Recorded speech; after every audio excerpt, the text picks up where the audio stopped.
ছাত্র সংসদ নির্বাচনের দাবিতে ঢাকা বরিশাল মহাসড়কে অবস্থান কর্মসূচি পালন করেছে শিক্ষার্থীরা।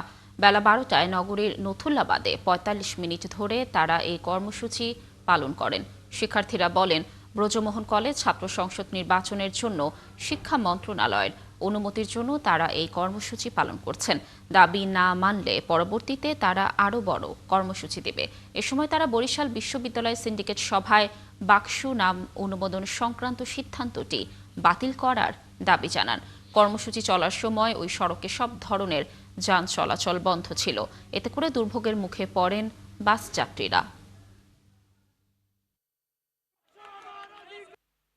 যদি তারা বাক্স নাম রাখতেই চায়, বরিশালের শহরে বিশ্ববিদ্যালয় কোনো শিক্ষার্থী প্রবেশ করতে পারবে না, বিশ্ববিদ্যালয় কোনো যানবাহন প্রবেশ করতে পারবে না। কোনো রাস্তা না অবরোধ করি ততক্ষণ পর্যন্ত আমাদের দাবি মেনে নেওয়া হয় না। সেই কর্মসূচিতে আমরা আজকে রাস্তা অবরোধ করেছি।